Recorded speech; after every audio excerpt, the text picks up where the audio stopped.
Hey guys, it's Fantasy King here, back again with another AFL fantasy video. I was kind of a little bit disappointed with my score again this week, but it came to my understanding that I'd done a lot better than most other teams.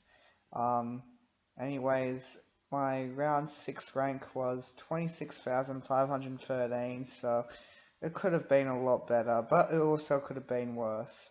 And my overall rank has in the top 16,000, so I'm not doing as good as what I did last year.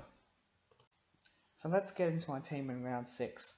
Plus 3 was between Doherty and Ballack. Had to give it to Ballack because I was in a mix between Ballack and Butler as my F6. I chose Ballack.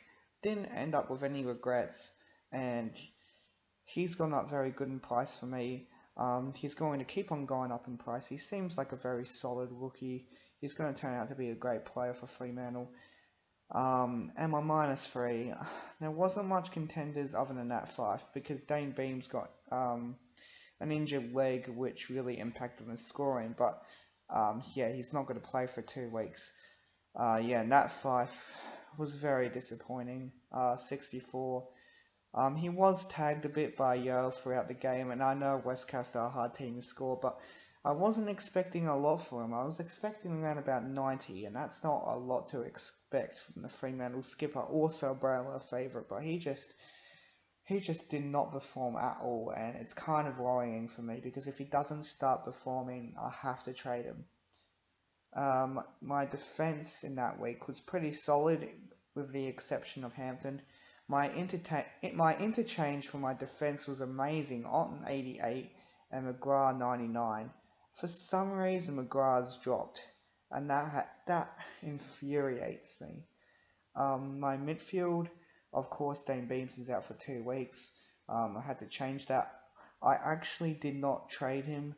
I'll get to that later in my round 17 preview. But Rockcliffe was disappointing, Trelaw was disappointing, Dangerfield was disappointing, Fife was disappointing, Beams, despite being injured, was disappointing, Heppel was a little bit disappointing, and Tom Mitchell and Powell Pepper were the only alright midfielders for me this week in terms of ability. And you have my lucks. Stephen Martin was also a bit disappointing. He was his lowest score for the year, and then Curvis had a good score, but 1 week suspension. It was a bit foolish from him. My forward, Parfitt, is out for like 3 months, so I traded him.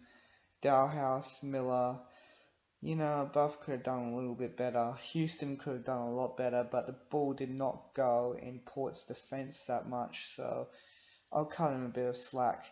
Aaron Black 56. I'm not expecting big scores from him, so I didn't mind that. And Ballack, as I said before, that was very, very impressive. And Butler on the bench, I think he's almost maxed out his price, but I'm not going to trade him yet. Onto my trades here. It's not very surprising. I traded Braden Bruce out. He could still make a lot more cash, but I think with Goldstein in their team, I don't think he'll get much games. It's not worth holding him, but I put Soldo in.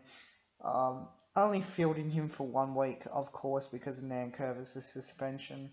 But as soon as Nankervis comes back, I'm going to put him on my bench, and he's never going to be fielded again. I'm not expecting a big score from him. But hey, a score is better than a donut, even if he manages up to conjure 10 points in the whole game. My other trade comes as a little bit of a surprise because I'm late on the Jack Steele bandwagon, but Brandon Parfitt is out between 8 to 10 weeks, so I traded in Jack Steele. I need a kind of a primo forward, in desperate need for one actually, so yeah, that's why I traded him in. So I had to restructure my team a little bit to avoid a donut, and I'm kind of thankful not to get a donut this week. But anyways, start off with my defense. My first 3 defenders, they're just so consistent. They score really well, and I'm expecting them to score well again this week. Andy Otten is fielded over Curtly Hampton because I feel like Otten has more scoring potential, and he's actually more consistent, so that's why I fielded him in as D3. D4. Caleb Marchbank, he's just getting his job done with 70s and 80s. Do not trade him yet. Nick Newman has still got quite a bit of cash to make. And he has an orange dot, which is kind of worrying because he's a part of the extended bench. But, that's where Curtly Hampton comes in. In my midfield, Tom Rockcliffe, he will fire this week. I reckon he'll get 140 plus.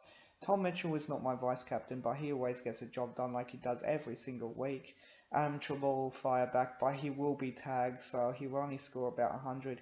Dangerfield will fire back with a 120 or 130. Heppel will score roughly 100. Fremantle are kind of an easy team to score against in fantasy terms. Nathan Fyfe should come back with at least 100. If he doesn't score at least 90, I'm going to think about trading him, but I'll probably end up not going to because, he's always been a premium for the past few years. Sam Powell-Pepper, it's almost time I'm going to get rid of him before the China buy. Harley Ballack, he's going to generate lots of cash for me. He should score about 65 to 70. No midfield bench cover, so that's a bit worrying, but I should be alright. My luck, Stephen Martin, should fire back with 100, 110. Ivan Soldo, he could score very low, and he could actually score high. He could actually score 70, but I reckon he'll score about 50. Not surprising, I don't have any luck bench cover. And my forward, Luke Dowhouse, should fire back with 100. Jack Steele about 95. Took Miller about an 85. Dan Houston about a 70. Jake Barrett also a 70. And Black with 60. Butler on bench, I reckon he'll score another 50.